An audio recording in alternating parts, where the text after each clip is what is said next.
அனைத்து உரிமை குரல் நண்பர்களுக்கும் வணக்கம். நீண்ட நாளுக்கு பிறகு நேர்காணல் இணைந்திருக்கக்கூடிய ரவீந்திரன் துரைசாமி பார்த்தீங்கன்னா சீமானை குறித்த ஒரு சில ஆதாரங்களை வெளியிட்டிருக்காரு. இது குறித்து அந்த வீடியோவில் முழுமையாக பார்க்க போறோம், வாங்க பார்க்கலாம்.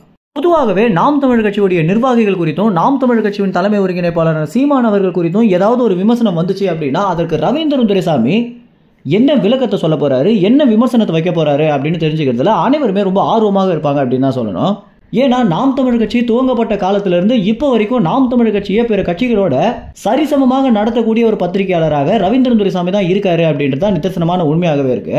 கடந்த காலங்கள் மாதிரி இல்லாம தற்போது பெரும்பாலான அரசியல் விமர்சகர்கள் பார்த்தீங்கன்னா ஒரு தலைப்பட்சமாகவே தன்னுடைய விமர்சனத்தை முன்வைக்கிற காரணத்தினால ரவீந்திரன் துரைசாமி, பாண்டே, தராசு ஷாம், பத்திரிகையாளர் மணி இது போன்ற பத்திரிகையாளர்களை மட்டும்தான் மக்கள் அதிக அளவில் ஃபாலோ பண்ணிட்டு வந்துட்டு இருக்காங்க. ஏன்னா இவங்க மட்டும்தான் இன்னமும் நடுநிலையாக இருக்காங்க அப்படின்ற ஒரு நிலைமை தான் தற்போது போயிட்டு இருக்கு.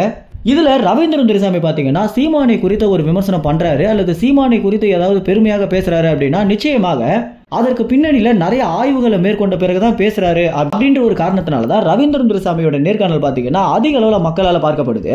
இந்த வகையில நீண்ட நாளுக்கு பிறகு நேர்காணல் கொடுத்திருக்கக்கூடிய ரவீந்திரன் துரைசாமி தமிழ்நாடு முழுக்க ஒரு கருத்து கணிப்பு எடுத்துட்டு இருக்காரு அப்படின்னும் இந்த கருத்து கணிப்பு 26 தேர்தலுக்காக தயார்படுத்தப்பட்டு இருக்கு அப்படின்னு தெரிய வந்திருக்கு.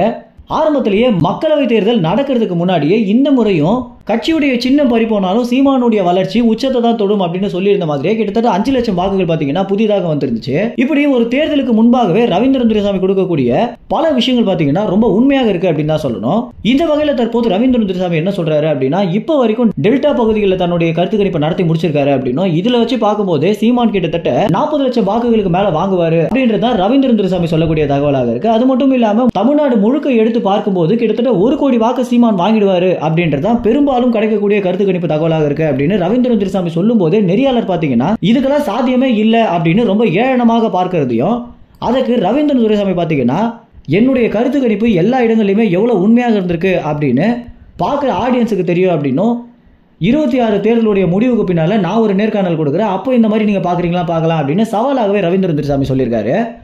ஒரு சில காப்பிரைட்ஸ் காரணங்களால இந்த வீடியோ பார்த்தீங்கன்னா எங்களால் இணைக்க முடியல. இந்த வீடியோவை ரவீந்திரன் துரைசாமியுடைய இன்டர்வியூ அப்படின்னு போட்டாலே உங்களால் யூடியூப்ல பார்க்க முடியும். மேலும் இந்த தகவல் குறித்து என்ன நினைக்கிறீங்க அப்படின்ற உங்க கருத்துக்களை கமெண்ட்ஸ்ல தெரிவிங்க. நன்றி, வணக்கம்.